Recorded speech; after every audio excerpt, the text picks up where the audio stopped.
kitu moja, sisi kama vijana, sisi saa hii tumeona tunataka kukomboa Kenya kama vijana, tunataka kukomboa Kenya.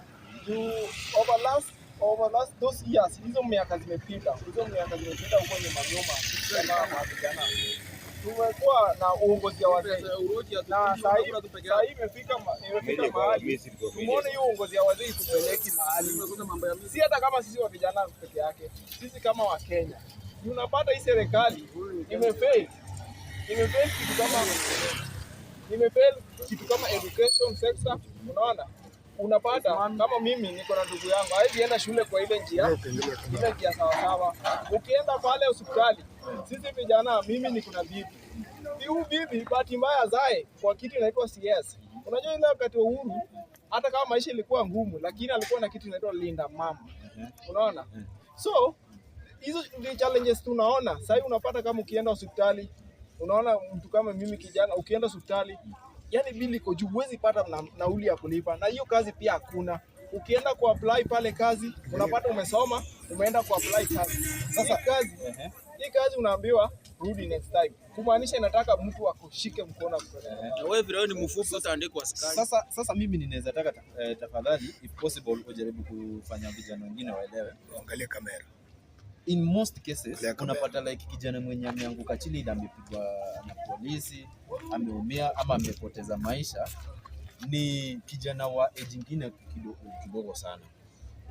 Can we just assume kwamba maybe some of the youths who wanakuanga so aggressive, hata kama maybe okay, most of the individuals do say that police huwa wanapita vibaya, na at some point huwa tunaonanga hata kwa video zingine zenye vijana wanaweka kwa mitandao wakiwa wamerekodi na simu vile polisi wanaweza kuja kwa mikutano yenyewe iko very calm, wanavuruga hapo. Kwa mfano kama hiyo mkutano wa Kitengela, vijana kwa wametulia vizuri, wanasikiza viongozi wao, wakashtukia tear gas. Sasa unadhani ni nini inaweza fanyika hadi hiyo tear gas irushwe hapo? So unaona vijana au mapolisi pia wameshajua vijana wanaenda kukomboa Kenya. Unaona? Yaani serikali si hata polisi. Serikali imeshajua vijana wanataka kukomboa Kenya. Vijana wanataka kukomboa Kenya kama sisi. Unaona? So wanatumia ile trick. Sijui kama unaona wakati Raila alikufa. Uliona venye wale walienda pale Kasarani. Si unaona walipiga mtu risasi na alikuwa tu kijana. Unaona? Walipiga mtu risasi. So they use that way to scare youths. Kitu kama hiyo. Yaani wasitue vijana. So unapata kama rally kama hiyo kesho, unasikia mtu ameniambia Freddy, kesho usitokee kwa hiyo rally. Unaweza uliwa saa yote. So unapata kama mimi ni muoga, sitatokea pale. Unaona? Hiyo ndio trick serikali imeanza kutumia. Unaona? Si ati ni kitu kingine different. Mbona wasiwange wazee? Unaona? Wanataka uue kijana. Na wanakuanga wamepanga. Wanasema tukiua mmoja, unaona? Tukiua mmoja au wengine wataokoka. Ni kitu kama hiyo. Na sasa mimi nataka kuambia vijana hivi. Sasa hii tukae ready. Sasa hii kuna change. 2027 mimi naona President William Ruto akienda nyumbani. Ni wale wazee, ni wale watu wanajiita tumbo craft, wanapenda tu kukula. Mtu kama Gladys Wanga alienda hadi kwao Ahero. Kama uliona hiyo video, uliona venye alipigiwa kelele huko. Wakiambia tu babu, because hata saa hii Wanga hakuna kenye unaweza sema mimi natoka Homa Bay kwanza. Huyu mtu kama Gladys Wanga hakuna kitu unaweza sema amefanya Homa Bay. Unaona video zenye wanasemanga wanashikanga mkono ati hii tulifanya, zinatokanga mostly kwa national government. Maybe unaweza sema nini? Mimi nataka niambie vijana, kwenda kwa rally si mbaya, ama hata kudemonstrate, ama hata kwenda maandamano si mbaya. Lakini sasa shida yetu kama vijana, shida yetu sasa kama vijana. Yes, sisi tunaenda maandamano, lakini unapata sasa kijana amepata mama mboga kupale, mama hoteli yako pale, mama hoteli amekosea. Sasa ni nini hiyo ndio ningetamani ndugu pia ujaribu kuzingatia, lakini ukuguzia basi ni sawa. Mama hoteli amekosea nini? Ni nini inafanya unadhani wanaenda hadi kuanza kusumbua watu wenye wanafanya biashara ama wanaingia kwa jamii? Mwanasiasa, tuseme example mwanasiasa kutoka Jakarta. Si hoteli iko hapo kando ya barabara. Si uende kwa mwanasiasa uone mwanasiasa. Mbona maandamano iko pale? Mbona wewe uendi kwa maandamano unaharibu biashara ya mtu?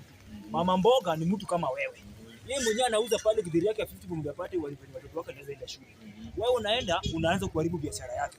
unapata mtu ako pale na ng'ombe zake, wewe unaenda pale unataka kugonga ng'ombe ya mtu, makosa ni ya nani? Polisi akikupata kupiga risasi, kuna makosa. Je, kama kijana mwenye aliaga kule Kitengela, tuliambiwa kwamba kulingana na information yenye tumeona hata kwa mitandao ni kwamba alikuwa kijana mwenye anashughulikia magari, so ni alipatikana akiharibu gari za watu, ama wengi wenye wamekuwa wakipatikana wakiwa wamepigwa risasi huwa wanapatikana kwa biashara za watu, ama maybe unapata risasi unapata ghafla.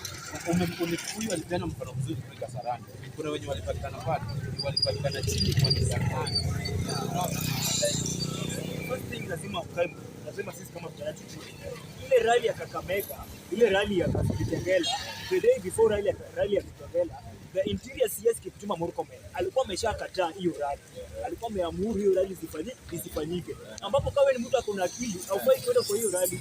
Serikali already shakataa watu wasiende kwa hiyo rally. Mbona wewe unaenda kwa hiyo rally? Na already serikali ishatoa barua vijana, in short, vijana hawafai kwenda mahali wamekatazwa na serikali kwa sababu na nimeona viongozi wengine wanafanya mikutano. Serikali ndio inaamuru kila kitu. Serikali ikikwambia kesho sitaki kukuona mahali fulani, lazima utii sheria. Na kama huwezi itii sheria, serikali itachukua mkondo wake. Juu serikali already ilikuwa imeshakataa ikasema ile rally ya Kitengela watu wasiende. Sawa, viongozi wenye walienda wananchi hawakufaa kuwafuata juu serikali ilikuwa imekataa. Anyway, thank you so much ladies and gentlemen. When we are going to gather more time to bring such